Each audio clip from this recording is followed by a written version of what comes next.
Mitch মিলাঞ্জলৈ আপোনালোকক স্বাগতম।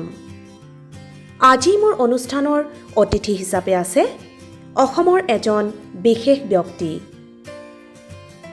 তেখেতে প্ৰথমখন অসমীয়া ছফ্টৱেৰ অভিধান সহজ DTP ৰামধেনু ছফ্টৱেৰ ই-লাৰ্ণিং ছফ্টৱেৰ আদি ছফ্টৱেৰ উদ্ভাৱন কৰাৰ লগতে প্ৰায় 50খনতকৈও অধিক গ্ৰন্থ প্ৰকাশ কৰি উলিয়াইছে।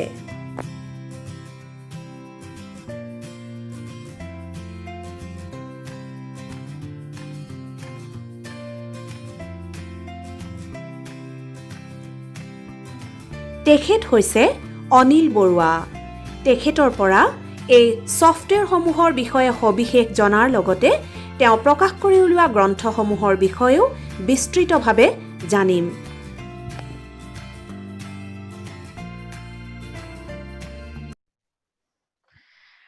অনিল বৰুৱা ডাঙৰীয়া, আপোনাক মোৰ অনুষ্ঠানলৈ আদৰণি জনাইছো আৰু আপুনি যিখিনি কাম কৰি আছে নমস্কাৰ। হয়, আৰু আপুনি কৰি থকা কামখিনিৰ বাবে আপোনালৈ অশেষ অভিনন্দন থাকিল মোৰ ফালৰ পৰা। আৰু প্ৰথমে মই আপোনাৰ বিষয়ে অকণমান বিশদভাৱে জানিব বিচাৰিম। আপোনাৰ শৈশৱৰ বিষয়ে যদি আপুনি অলপ জনাই দিয়ে, আপুনি এই কামবোৰৰ সৈতে কেনেকৈ জড়িত হ'ল, অকণমান যদি বিশদভাৱে জনায়। হয়।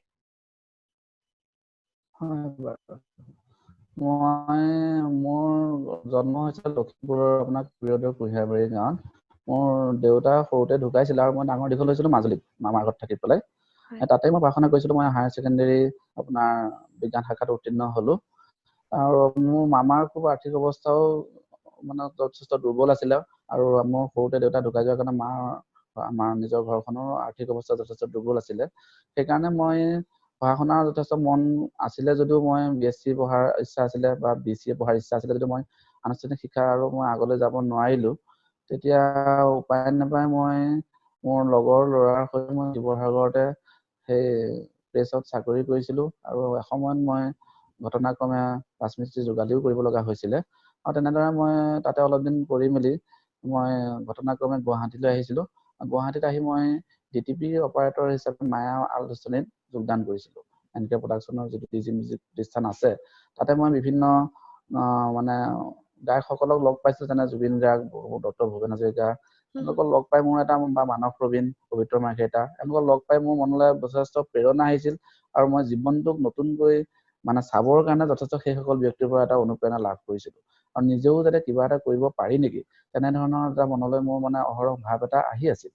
আৰু সেই সময়ত মই যিহেতু মায়া আলোচনীত আৰু মই বিভিন্ন প্ৰেছৰ প্ৰতিষ্ঠানবিলাকত যিটো DTP অপাৰেটৰ ডিজাইনাৰ হিচাপে কাম কৰিছিলোঁ, তেতিয়া মই দেখিছিলোঁ যে সেই অসমীয়া ভাষাত বানান ৰীতিত মানে যিখিনি মানে শুধৰাবৰ কাৰণে যিখিনি সমস্যা আছে, মানে ধৰক প্ৰুফ চাবৰ কাৰণে যিখিনি বহুত সমস্যা আছে, অন্য ধৰক বিশ্ব আশাৰী ভাষাত ইংৰাজী, হিন্দী বা বাংলাত মানে খুব নিজে নিজে স্বয়ংক্ৰিয়ভাৱে মানে কাৰেকশ্যন কৰিব পৰা এটা বানান ৰীতি আছে, নিজে নিজে শুদ্ধ হৈ যায়। তেতিয়া ভাবিছিলোঁ যে অসমীয়া ভাষাটো তেনেকুৱা কিবা এটা কৰিব পাৰি নেকি। সেই মৰ্মে মই যিহেতু মোৰ আনুষ্ঠানিক শিক্ষা নাছিলে, মোৰ ঘটনাক্ৰমে মই তেনেকুৱা ধৰণৰ ছফ্টৱেৰ প্ৰতিষ্ঠান এটাৰ ওচৰতে মই জড়িতও হৈছিলোঁ আৰু তাতে মই সেই প্ৰগ্ৰেমিং নলেজবিলাক শিকিছিলোঁ ছফ্টৱেৰ প্ৰস্তুত কৰিবৰ কাৰণে। আৰু তেনেধৰণে মই সেই ছফ্টৱেৰ প্ৰস্তুত কৰাৰ কথাটো মোৰ প্ৰথম মনলৈ আহিছিল। হয়, আৰু ইয়াৰ বাবে আপুনি কিবা এনে বেলেগকে কাৰিকৰী প্ৰশিক্ষণ কিবা লৈছিলে নেকি এই ছফ্টৱেৰসমূহ বনাবৰ বাবে? হয়, বনোৱাৰ আগত? হয়, তেনেধৰণে মই লোৱা নাছিলোঁ। যিহেতু মই সেই যি আনুষ্ঠানিক শিক্ষা মাজুলীতে পাৰ হৈ অহাৰ পাছত মই যিহেতু কম্পিউটাৰৰ মানে প্ৰাথমিক জ্ঞানখিনি যে DTP আৰু ডিজাইনিঙৰ সেইখিনি নলেজ আছিলে, কিন্তু মই প্ৰগ্ৰেমিঙৰ নলেজটো ঠিক তেনেকৈ নাছিলে। যিটো মই ব্যক্তিগত প্ৰচেষ্টাত মই কেইবাজনো মানে দাদাৰ সহযোগত মই এইখিনি শিকি লৈছিলোঁ আৰু ইণ্টাৰনেটৰ সহযোগ লৈ পেলাই মই এইখিনি আৰম্ভ কৰিছিলোঁ। হয়, হয়, খুব সুন্দৰ। মানে আপুনি মানে বিশেষ কাৰিকৰী শিক্ষা নোহোৱাকৈও আপুনি ইমান সুন্দৰখিনি এইখিনি কাম কৰিছে, এয়া মানে সঁচাকৈ প্ৰশংসনীয়। হয়, হয়। মই প্ৰথমখন মানে অসমীয়া যেতিয়া আমি ধৰক আছামিজ স্পেলিং চেকাৰ যিটো কাম আমি কৰিছিলোঁ, আৰম্ভ কৰিছিলোঁ, তেতিয়া আমি বিভিন্ন উৎসৰ পৰা শব্দবিলাক সংগ্ৰহ কৰি এটা ডাটাবেছ প্ৰস্তুত কৰিছিলোঁ। সেই ছফ্টৱেৰটো প্ৰস্তুত কৰিবৰ সময়ত আমাৰ টেকনিকেল মানে নলেজৰ উপৰিও মানে ভাষা সম্পৰ্কীয় যথেষ্ট জ্ঞান আহৰণ কৰিবলৈ আমাৰ প্ৰয়োজন হৈছিলে। যিহেতু আমাৰ অসমীয়া ভাষাটো একেটা বানান ৰীতিতে মানে একেটা অৰ্থ সাপেক্ষে বহুত বানান ৰীতিৰ প্ৰচলন হৈছিলে। অভিধানবিলাকতো তেনেকুৱা ধৰণৰ সমস্যা আছে। তেতিয়া আমি যথেষ্ট বিভূতিত পৰিছিলোঁ, যিহেতু আমাৰ কম্পিউটাৰত মানে কম্পিউটাৰ যিকোনো এটাহে শুদ্ধ বুলি ৰাখিব, আনটোতো ৰাখিব নোৱাৰে। তেতিয়া সেই সমস্যাৰ বিষয়ে আমি প্ৰথমে ডক্টৰ নগেন শইকীয়া ছাৰৰ ওচৰলৈ গৈছিলোঁ। ছাৰে আমাৰ মানে বিষয়টোৰ গুৰুত্ব অনুভৱ কৰি আমাৰ সেই সময়ত ডক্টৰ ভাষাচাৰ্য কুলচন্দ্ৰ গোস্বামী ছাৰৰ ওচৰলৈ আমাক যাবলৈ ক'লে। ছাৰৰ ওচৰলৈ আহি পেলাই আমি বহুতখিনি কথা জানিব পাৰিলোঁ। ছাৰে নিজেও ব্যক্তিগতভাৱে প্ৰায় বহু বছৰ ধৰি পেলাই আমাৰ এই প্ৰকল্পটোৰ লগত জড়িত হৈ বহুতখিনি দিহা পৰামৰ্শ দিলে। আৰু সেই ভাষিক দিশটোক আচলতে মই ছাৰৰ পৰা অনুপ্ৰেৰণা লাভ কৰি বহুখিনি ধৰক ব্যাকৰণ বা অভিধান বা অন্যান্য গ্ৰন্থসমূহ আমি অধ্যয়ন কৰি লৈছিলোঁ। আৰু মানে অসমীয়া বিভাগত পঢ়া বহুখিনি যুৱক যুৱতীৰ লগত লগ হৈ আমি প্ৰথমখন অসমীয়া ছফ্টৱেৰ অভিধান 2008 চনত প্ৰকাশ কৰিছিলোঁ। আৰু যেতিয়া আমি প্ৰকাশ কৰিলোঁ তেতিয়া আমাৰ সকলোৱে যথেষ্ট সঁহাৰি দিলে। যিটো আমাৰ প্ৰথমখন অসমীয়া ছফ্টৱেৰ অভিধান হিচাপে যিটো প্ৰকাশ পাইছিলে, মানুহবিলাকে ৰাইজে যথেষ্ট আদৰি লৈছিলে, খুব ভালো পাইছিলে। সেই অনুপ্ৰেৰণা আমি তেতিয়া সেই ছফ্টৱেৰটোক আৰু অলপ উন্নত কৰি পেলাই আমি 2012 চনত ই শিক্ষা নামেৰে আন এটা ছফ্টৱেৰ মুকলি কৰিছিলোঁ। সেইটোত আপোনাৰ ধৰক 3খন অভিধান আমি সংযোজন কৰিছিলোঁ আৰু বিশ্বকোষ শিতানৰ লগতে ফকৰা যোজনা, জতুৱা ঠাঁচ, সমাৰ্থক শব্দ, বিপৰীত শব্দ এইকেইটা শিতান সংযোগ কৰিছিলোঁ। সেইটো সংযোগ কৰাৰ পাছত গ্ৰন্থমেলাবিলাকৰ লগত আমি জড়িত হৈছিলোঁ। আৰু পোনপটীয়াকৈ অভিভাৱকসকল বা ছাত্ৰ ছাত্ৰী বা শিক্ষকসকলেও আমাৰ ছফ্টৱেৰটো যথেষ্ট আদৰি লৈছিলে আৰু আমাৰ আৰ্থিকভাৱেও আমি সকাহ পাইছিলোঁ। আৰু সেইকাৰণে আমাৰ যথেষ্ট অনুপ্ৰেৰণা হৈছিলে। আৰু এই ক্ষেত্ৰত আমি কাম কৰি যাবৰ কাৰণে আমাৰ মানে আৰু আগবাঢ়ি যাবৰ কাৰণে আমাৰ এটা মনোবল বৃদ্ধি পাইছিল। পিছতে আমি সেই সময়ত এটা দেখিলোঁ যে আপোনাৰ প্ৰচলিত যিটো DTP ব্যৱস্থা আছিলে, সেই মানে খুব টান আছিলে। ধৰক মানে সহজে সকলোৱে মানে মুখস্থ কৰিব নোৱাৰে মানে অসমীয়া টাইপ কৰিবৰ কাৰণে। আমি খুব সহজ পদ্ধতিত অসমীয়া বৰ্ণমালাৰ লগত ইংৰাজী বৰ্ণমালাৰ আৰ্হিৰে ধৰি লওক কিতাপ KITAP এনেকে লিখিলে ধৰক কিতাপ, বা KLM ধৰক কলম, এনেধৰণৰ এটা সহজ পদ্ধতিৰে আমি এটা সহজ অসমীয়া DTP ছফ্টৱেৰ নামেৰে আমি এটা ছফ্টৱেৰ প্ৰচাৰ মানে উদ্ভাৱন কৰিলোঁ। আৰু সেই ছফ্টৱেৰটো উদ্ভাৱন কৰাৰ লগে লগে মানে আৰু অভিধান ছফ্টৱেৰটো আৰু সেই DTP ছফ্টৱেৰটো দুইটা আমি একেলগে মানে প্ৰডাক্ট হিচাপে যেতিয়া আমি বজাৰলৈ উলিয়াই দিছিলোঁ, সেইটো সকলোৱে খুব ভাল পালে আৰু সেইটোৰ যথেষ্ট চাহিদাও হ'ল।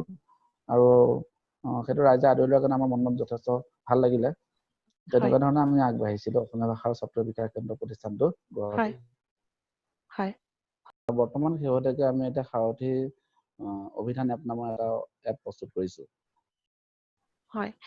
আৰু সাৰথিৰ বিষয়ে যে আপুনি ক'লে, ইয়াৰ বিষয়ে অকণমান সবিশেষ কৈ দিয়কচোন। তাতে কি কি আপোনালোকে সন্নিৱিষ্ট কৰিছে, কেনেদৰে কৰিলে আপোনালোকে? হয়, সাৰথি অসমীয়া অভিধান এপটোৰ আগতে আচলতে আমি প্ৰথম আমি এই অসমীয়া ছফ্টৱেৰ অভিধান প্ৰকাশ কৰিছিলোঁ 2008 চনত। তাতে আমাৰ অসমীয়া অভিধানখন আছিলে আৰু ফকৰা যোজনা, জতুৱা ঠাঁচ এনেকে আমি কেইটামান শিতান সোমোৱাইছিলোঁ বিশ্বকোষ। পিছলৈ আমি সেইখিনিকে আমি অলপ আৰু সংশোধন কৰি আৰু ধৰক আমি শিক্ষা নামৰ এটা ছফ্টৱেৰ প্ৰস্তুত কৰিছিলোঁ। সেই ছফ্টৱেৰটোত আপোনাৰ প্ৰায় 15টা শিতান আছিলে। আৰু আৰু তাৰ পৰা আমি প্ৰায় আমাৰ অসমীয়া ভাষা আৰু ছফ্টৱেৰ বিকাশ কেন্দ্ৰৰ অধীনত এদল যুৱক যুৱতীৰ সহযোগত আমি প্ৰায় 50খনমান কিতাপ প্ৰকাশ কৰিছিলোঁ। এইখিনি যেতিয়া আমি যথেষ্ট সমাদৰ পালোঁ গ্ৰন্থমেলাবিলাকৰ জৰিয়তে বা বিভিন্ন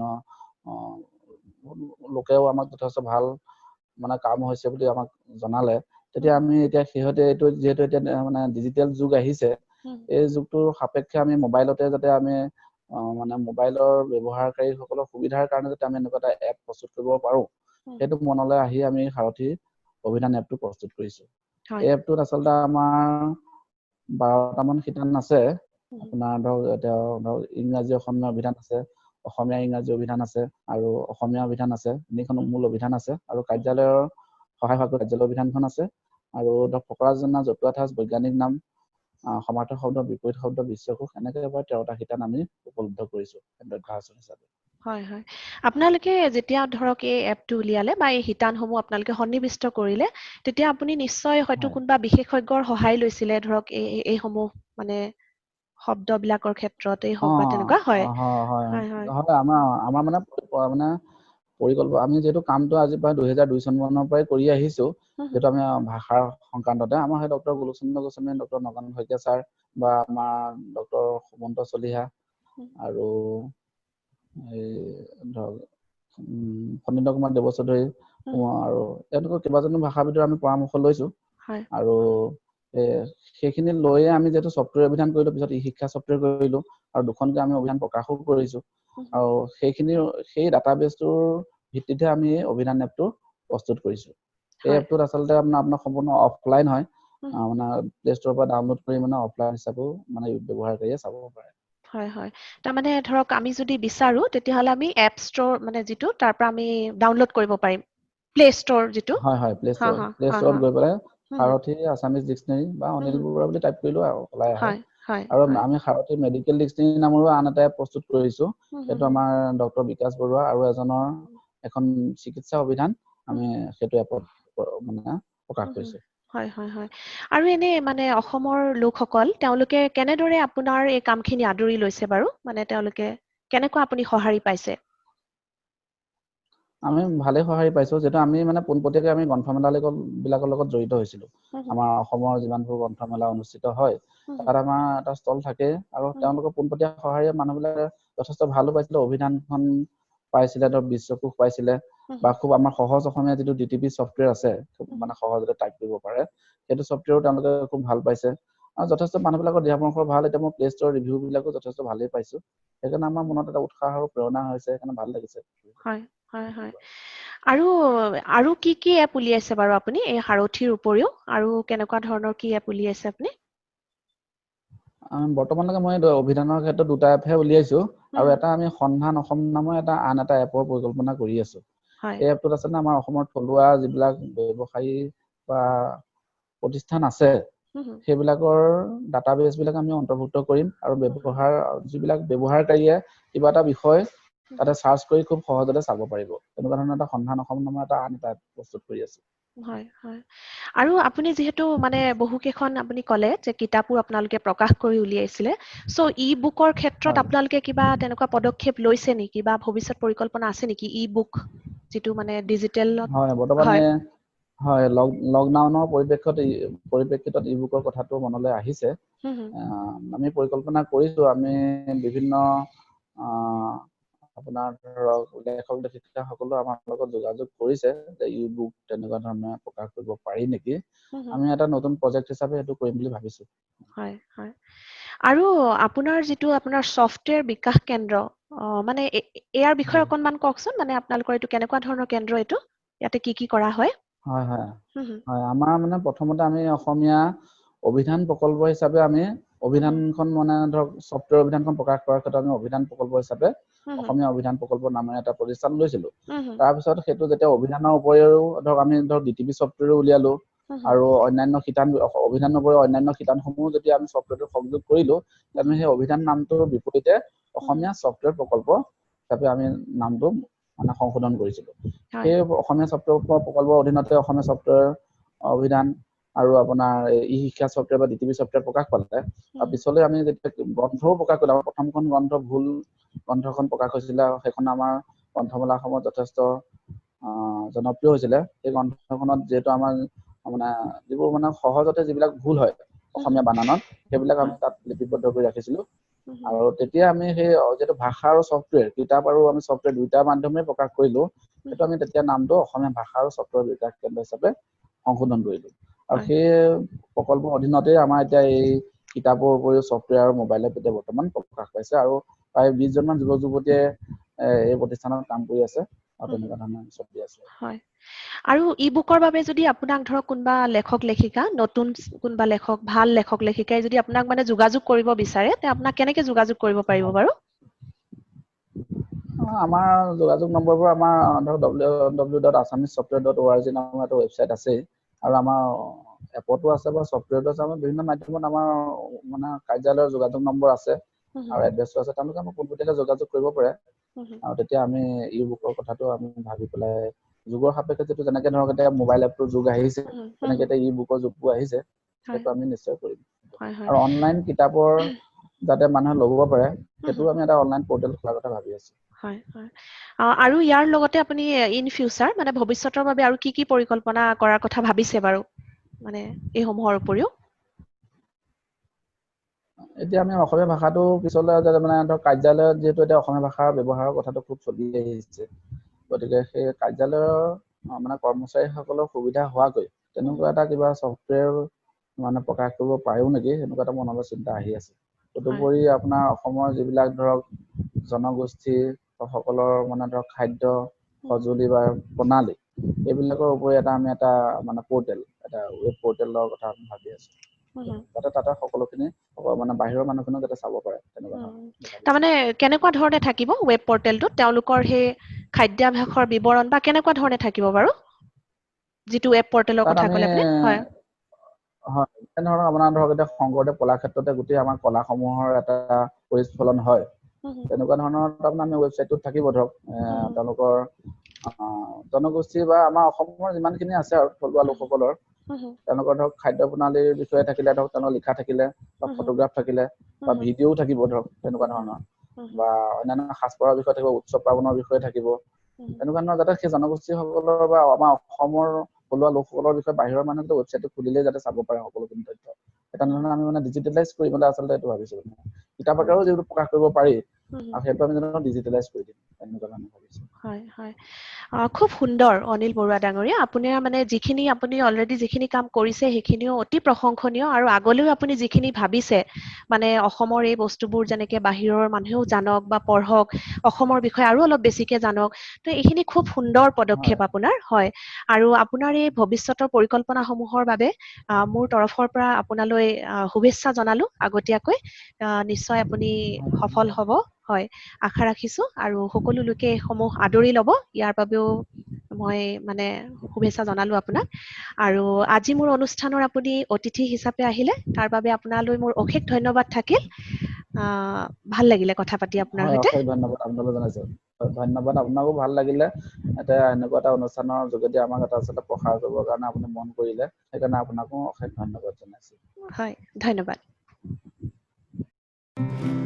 এয়া আছিল অনিল বৰুৱা তেখেতলৈ আমাৰ আন্তৰিক অভিনন্দন থাকিল আৰু লগতে অনাগত দিনবোৰৰ বাবে অনেক শুভকামনা যদি আপোনালোকে মোৰ ভিডিঅ'টো চাই ভাল পাইছে তেনেহলে লাইক কমেন্ট আৰু শ্বেয়াৰ কৰিবলৈ নাপাহৰিব আৰু অনুগ্ৰহ কৰি চেনেলটো সাবস্ক্ৰাইব কৰি অনুপ্ৰাণিত কৰিব বেল বাটনটো টিপি দিব নতুন ভিডিঅ' আপলোড কৰিলে চাব পাৰিব ধন্যবাদ